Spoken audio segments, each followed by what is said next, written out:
So this is one introductory video for the data structures and algorithm. So because data structures and algorithm all about data, so first of all we should know what is data.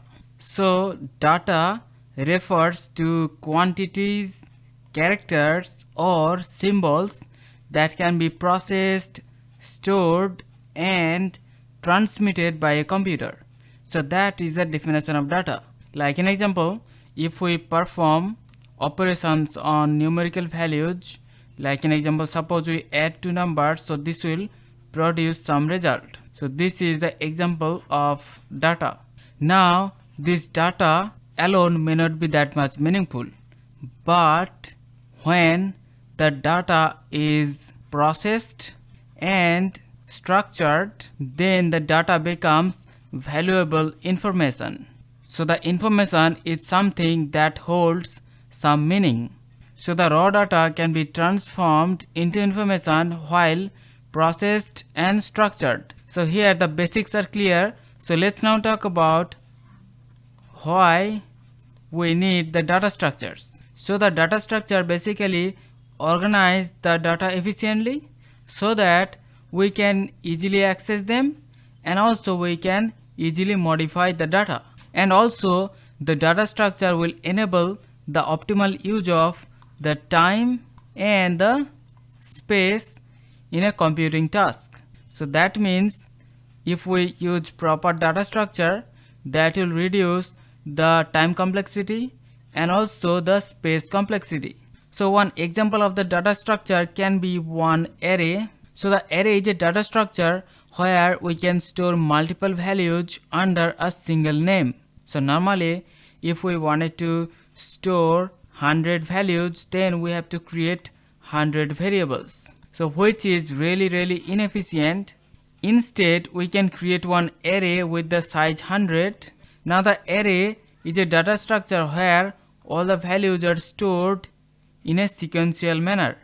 So one after another all the values will be stored in a sequence. So suppose we wanted to store one string like data, so all the characters will be stored one after another, and then we can access them using the index. So we're gonna use the name of the array and then the index to access that particular character. So you can see one simple data structure can solve a large problem. And also take a look at some of the real life applications of data structure. So we have the stack data structure.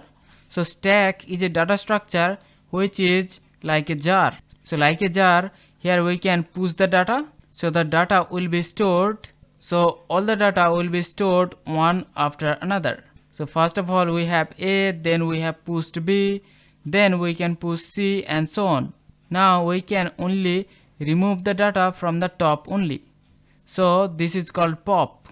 So we can pop out or remove the data, so the C will be removed from the stack. The stack is used in Microsoft Word. So whenever we perform the undo operations in Microsoft Word, we are basically popping out elements from our stack. So suppose we are writing A, B, C. So first of all A will be pushed in the stack, then the B will be pushed in the stack, and then the C will be pushed. Then if we do undo, C is popped out from the stack.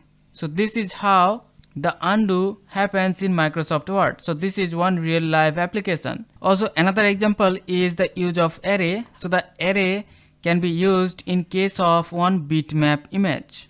So suppose we have one image. Now the pixel of that image will be stored in a 2D array. So here we have one 2D array. So all the pixels of this image will be stored here. So here each pixel's color will be stored, which forms the image.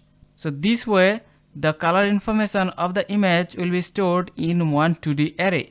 So another real life application of the data structure can be the graph data structure. So in a graph data structure we have multiple nodes and the nodes are connected using edges. So the graph data structure is mainly used in social networks. So here each node represents one person and the age represent relation between them. So like an example, in Facebook, suppose this is me and I have two friends. Here the age represents that this is friend 1, I have relation with the friend 1, and I have relation with the friend 2. And that is possible with the help of this graph data structure. So the graph data structure makes it efficient to represent relationship between multiple persons. So because of this, data structures are very vital in comparisons because it has a wide range of application, whether in case of software, in case of image processing, or in networking. So because of this, mastering data structure will improve the efficiency. So that is the main reason data structure is very important. So hope you have clear understanding about data structures. See you in the next one. Take care.